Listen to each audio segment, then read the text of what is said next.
Later in this video, we begin discussing specific strategies of demon-controlled vested interests. But first, we want to emphasize something that's essential from our Father's perspective: that you establish a perimeter of righteousness around your home. This means that those who live in your home are purposing to stay free of unconfessed sins and demonic strongholds. A home fellowship comprises other individuals and families who are resolutely determined to maintain a perimeter of righteousness around their households.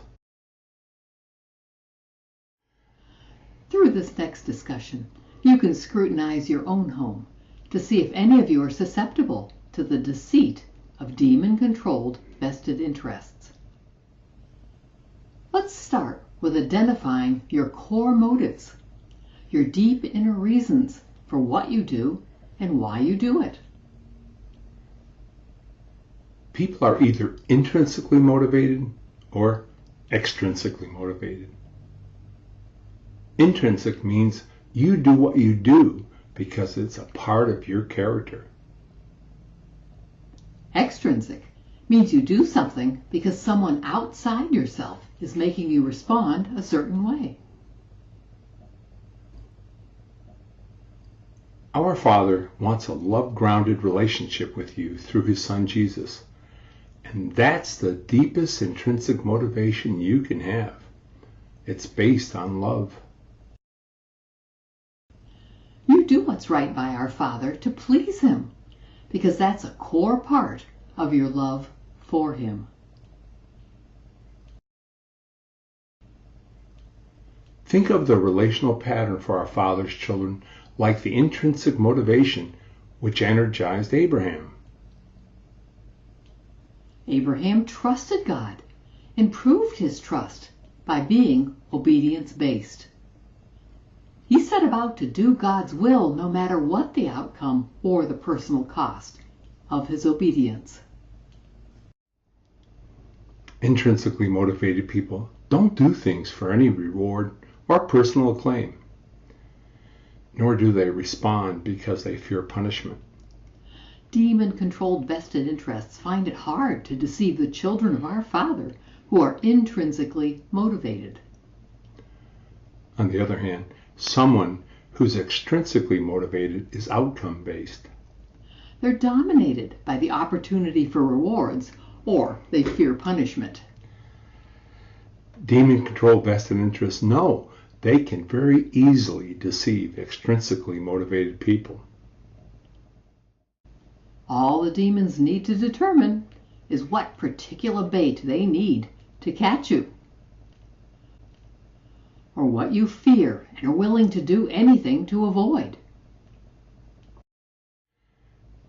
It's important to realize that if you're extrinsically motivated, you often crave things other than what your Heavenly Father wants for you. You're like Eve. She was attracted to the forbidden fruit because it looked tasty, and she thought she could be wise like God if she ate it. She fell into the devil's snare just like many extrinsically motivated people do.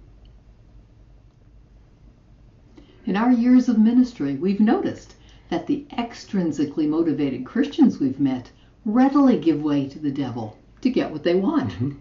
And they aren't bothered by their actions at all. Now our first demonically inspired strategy. The devil's most common tactic used by demon-controlled vested interests to trap you is enticement. Some of Satan's enticement arsenal include using particular bait which appeals to something you desire, purchasing your favor or loyalty through flattery or gifts, seducing you through sensuality or sexuality, prompting you to listen to gossip or slander from bitter people bent on character assassination.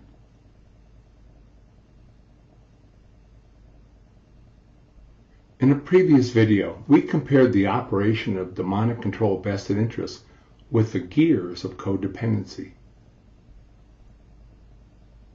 In terms of enticement, the instigator is the enticer.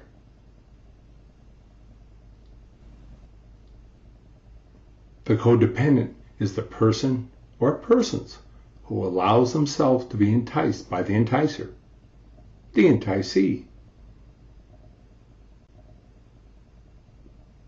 And the significant others are the people whom the enticee convinces to trust the deception of the enticer.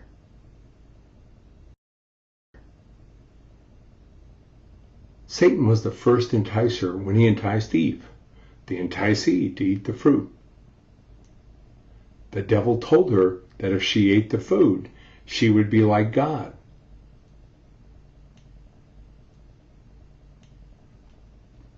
When she gave some of the fruit to Adam and he ate it, he became the significant other in Satan's enticement scheme.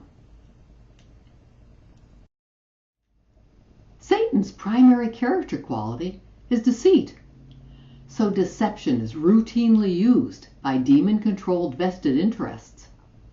Demons camouflage their wicked purposes by using the people at the head of these vested interest groups.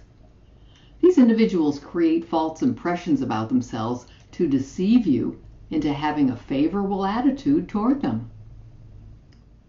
Deceiving you into having a favorable opinion is the goal of advertising. Advertisers lure you by fabricating false impressions about the product they want you to buy.